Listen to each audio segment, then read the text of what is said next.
In 2024 is going to be a year for Gaganyaan readiness. Of course, Gaganyaan manned mission we have targeted for 2025. If you are able to do everything in 2024 very well, that target will become difficult. So you have to focus on what you want to achieve in Gaganyaan for 2024. So to have details, the beginning of the Gaganyaan program started with the TV9 mission of the abort mission. We have 4 in the series. At least 2 more we must do in 2024. So that is our target. So by that we will have the 3 abort missions demonstration. Then we must do at least 1 unmanned mission. Our target is to do 2 unmanned missions beginning of next year, this year as well as end of this year. That is our target. Let us see with respect to the preparedness of various hardwares, etc. We will target that.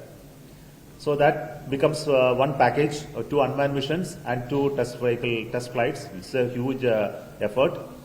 Then of course along with that we will have a helicopter based drop test to prove the parachute systems. There will be multiple drop tests. We also will have a pad abort test which is called the launch pad abort test, and many hundreds of such validation tests including environmental control ally support system related test, the crew module related test, simulation test beds, and hundreds of them which I cannot even describe.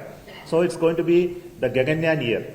Along with that, we are going to have launches of GSLV for NISR. This year itself, we are going to have first flight of GSLV with the INSAT 3DS, which is now going to happen soon. Vehicle is almost ready. And the second flight of GSLV will carry the NASA ISRO synthetic aperture radar satellite. So that means 2 of the GSLV flights are minimum required. There are some more in pipeline, including the NAVIC second series of NVS-02 also should be launched this year. We have SSLV launch now scheduled. The second flight of the SSLV, third flight of SSLV, which is to happen now with the satellite. So that is also getting ready. Rocket parts are ready. Satellite is just completing its final phase of integration. So it will take 1 or 2 months more. We have also PSLV missions, which are going to be commercial missions. At least 2 commercial missions for NSIL is scheduled next year. We also have other remote sensing missions of PSLV. So there will be multiple PSLV missions. I am not giving you the numbers because the numbers, if you start counting, they will be very large. So we would like to see the reusable launch vehicle landing experiment you saw last year.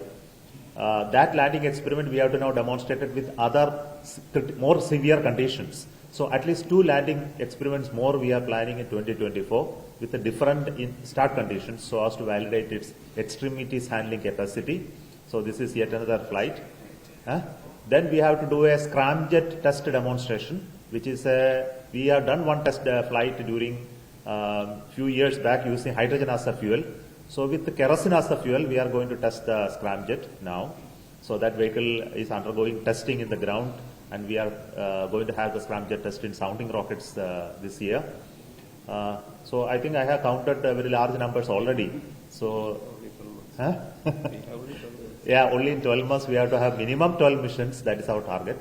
Of course, it may exceed depending upon our ability to produce hardwares, complete the testing, and things that goes well. If it is not going well, of course, there could be impact. Otherwise, we are getting ready for at least 12 to 14 missions.